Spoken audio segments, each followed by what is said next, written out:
as the pre-patch of Shadowlands is getting closer, we don't have that many opportunities left to discuss class changes before the other content comes in and we need to talk about it. So today I'm using a chance to talk to you about one of my very dear to my heart specs, Boomkin Druid.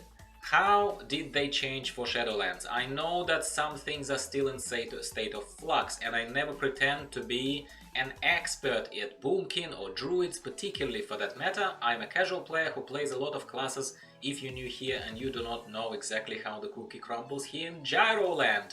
By the way, if you're new here, here is my little introduction. I'm Gyro. I run this little show with videos about World of Warcraft coming to you 2 times a week. So please subscribe to show your support, interest if you are interested in this kind of stuff and if you are a casual player, most importantly.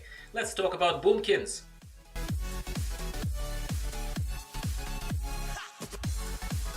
Unsurprisingly, we once again look at 2 tabs, at the generic Druid tab that has a whole bunch of abilities now available to all Druids, Boomkins in this particular case, regardless of the spec. So we have things like Stampeding Roar, and before we go into that, I need to say that Druids have always had so many different abilities available to them, regardless of the spec. So we have this generic tab of all Druids, we have Stampeding Roar, we have stuff that I don't think belongs in the world of a balanced Druid, if you ask me. And Moonfire, funnily enough, is available to everyone. It's not a balanced Druid spell. It is on a generic Druid tab, as you can see. Not that it matters particularly at all. We have things that are specific to Guardian Druids, in my opinion, such as Iron Fur. Okay, cool. Maybe we used to have it because Druids have everything under the sun imaginable and are, by definition, quite bloated. They are.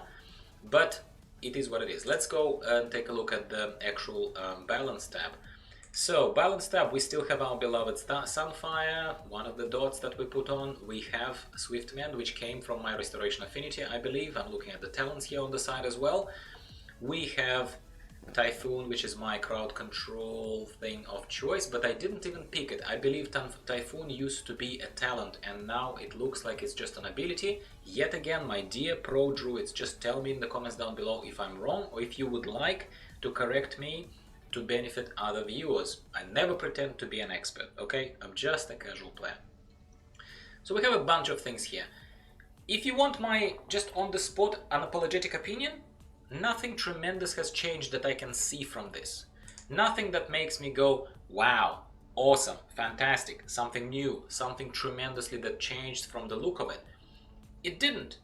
I'm still like, okay, a bunch of them are talents. Force of Nature, I love to be able to summon the trance and tank for me on a 1-minute cooldown. I think that gives Druid that talent alone, that one talent, that I believe if I had to call one talent out, that is the talent that has always been there. It's boring as hell, but it is still there, and it enables balanced Druid solo leveling or soloing of content, because unless you want to constantly kite and hop around and try to entangle roots someone in order to solo content, Force of Nature, Trance give you that pet on demand effect. Pet on demand effect on a very low cooldown, which is better than, for example, our friends Shaman get, because they have elementals, but they are on a much longer cooldown, which makes them a lot less hard content solo friendly.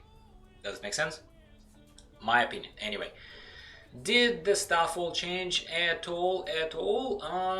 Quite possibly changed a tiny bit, because I believe, and again, correct me if I'm wrong, that stars used to fall only on the targets that were marked by your Moonfire. Is that correct or not? That is just me going off memory. And again, I don't play Boomkin often enough to pay attention to this. And looks like this just calls the waves of falling stars, which is good to see to me as well. We will have to double check as we right now go into a horrific vision. I'm going to take a look at how it feels there, the spec feels there. But I believe that at the very least, if not on live, then at the very least at in one of the earlier builds on PTR, we used to cast Starfire a couple of times to boost the Wrath, if I'm not mistaken. And we used to cast Wrath a few times, like 2 times, to boost Starfire. So you kind of were encouraged to always balance. Always go with one, then go with another. At least from the description, unless I'm missing something because I wasn't following very closely, it looks like that at least is not an explicitly stated effect there. Nothing says to me in the descriptions here that casting one of these abilities is gonna boost another one. To be confirmed, to be checked, subject to you confirming in the comments down below. I welcome discussion always, my friends. Welcome it always. Let's take a closer look now at the talents. Again, looks like Force of Nature. Just the fact that my talents come pre-selected as I loaded into this character suggests to me that there was no significant change, because if they change talents, then at least that change talent row becomes unselected on PTR. At least that's how I saw it on the other classes like Paladin when I was looking at those changes. In this case, I don't see anything like that. Renewal offers to me a kind of occasional powerful self-heal if I need it. Restoration Affinity heals me passively when I need to be healed. That's fantastic. Fewer buttons for me to press. If you know me, that's how I play. Mass Entanglement is great because if I am running Horrific Visions, let's say, or I'm heading towards Torghast, I would just pop Mass Entanglement, stop the enemies, run off a little bit, Swift Mend on myself. That would be great. One thing that reminds me of it is that I am pretty sure this time around that on live servers, when I was running Horrific Visions on my Druid, I was able to just push Swift Mend and heal myself instantly. It was just an instant heal. But I think what they've done now is that they've made it work like it used to ages ago. And it used to consume a heal over time effect on you in order to heal you. It consumes the heal over time effect and boom, it gives you some health. That's what they've done now, again. I'm on the fence about it.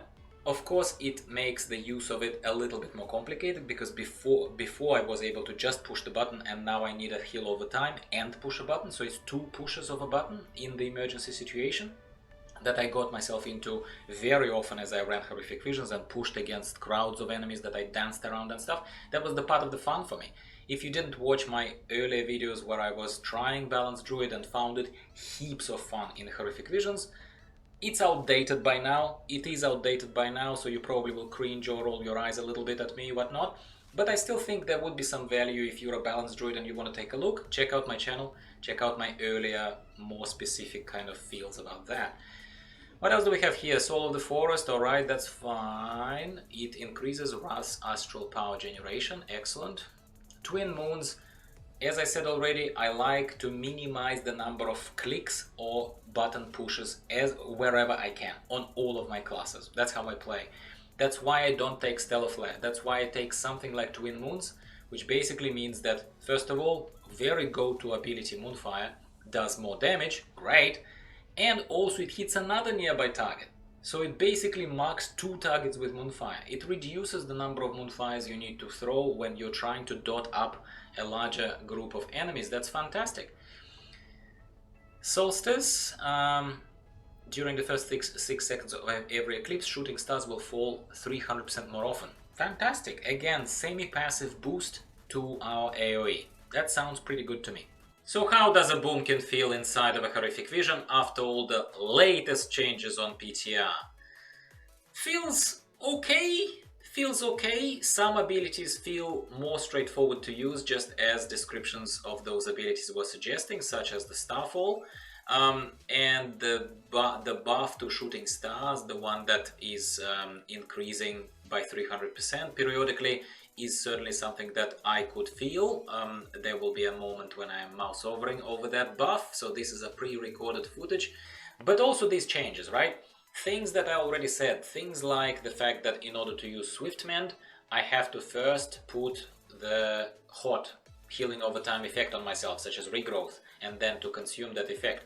It took me a little bit of time, and at one point in time here in this footage, it took me a little bit of time to just simply notice where is my regrowth. Did I even put it there? I think I even opened at one point, if I decide to leave it in this edit, I don't know yet when I'm recording this kind of voiceover. At one point I went back into the spellbook and I'm like, where is regrowth? Where did I put it? Yeah, I think that's what's happening right now. I'm even looking here on the standard UI exactly where my spellbook is. Never have to do it normally. So I was like, where is regrowth? And then I found it on my bars. Doesn't matter. The other abilities, look, I think, and this is subject to us discussing it, okay? But again, if I describe just how I feel that them making Starfall and them making Wrath a little bit more independent of each other and a little more straightforward to use. On one hand, it's easier to play. On one hand, you just push it if you feel like doing it. If you feel like doing a little more AoE, you do Starfall. If you feel like doing a little faster damage like machine gun style to a single target, you prefer Wrath. And they all build up astral power. Of course, I understand that you can then spend on something like the Star Surge, but or or the Starfall. Yes, Starfall. But I kind of liked previously when this whole balance idea, when the balance fantasy was more evidently visualized by the fact that you have to use one ability to empower another, then you have to use other ability to empower the first one. So it was a little bit of a balance of back and forth. I personally think it's now a little more lost. A little more lost, and I don't know if lost is the best term, but that's how it makes me feel. I feel like the spec became a bit more washed out. I feel like it lost a little bit of its identity in that. All it is right now is a set of abilities, some are moon-based, some are sun-based, and all of them are building up astral power for you to use your stronger abilities. That's it. That's how it feels to me, to my casual noobish approach. Correct me if I'm wrong, correct me if I'm missing something, but that is how it feels. And it feels like it's a subtle but quite significant change that went on PTR lately. Because I had a previous recording, the one that I made a couple of weeks ago, maybe 2-3 weeks ago, and that recording I just didn't do a voiceover for it, so it was sitting there ready, and it was similar to this, but those were the times when the Wrath was boosting Starfall, whatever, and the the other one was boosting Wrath. It felt a little more Boomkin-y. It felt a little more Boomkin-y, and it kind of made sense to me. Now it's just generators of astral power and spenders of astral power, and I'm not super duper excited about it. It's simple as that. Aside from that, look, I still absolutely love Zandalari Troll Boomkin form, and you know me, I'm after variety, I'm after casual fun, so this beauty contributes to fun. I love the look of it, and that alone would make me play it and get better and understand the nuances that I probably didn't even understand during this quick test. Aside from that, I think the spec is meh. I think it's reasonably powerful. This particular character is simply reasonably well geared for this type of content. It's not under-geared, you know, like my Retribution Paladin was, for example, the one that I was showing to you the other day. So, yeah, I mean, look, I'm not excited about the spec. I don't know what people are raging about. I saw a few tweets on Twitter, a few, I think even YouTube videos where people were like, well, you know, I'm sorry, but I don't judge, but elitists, pros, they always will find something to complain about. I am not like that. I hear you, and I am always like welcoming and open to for people to tell me exactly what I'm missing, because they spend day in, day out with these specs. Cool, of course, if it's my main, if that's all I do, I'd also tell you stories and stuff like that. And of course you guys are more qualified to talk about if it's crap or if it's bearable or if it's whatever. Me, from my casual perspective, as a representative of, I'm sorry, lifeblood of this game, of people who pay, mostly Blizzard, it's not the top 5%ers, top 1%ers, it's people like me. To me, I think the spec is not very exciting.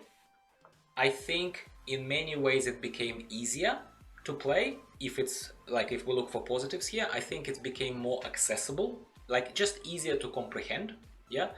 But at the same time, excitement, fun, giddiness that I used to have about playing this and feeling that everything is under my control, everything is reasonably easy mode, yet still fun, etc, etc. I'm not gonna say gone, but became less so for me. And this is all I want to say to you about Boomkin. I'm going to pause this video on the screen right now to kind of wrap it up with you guys.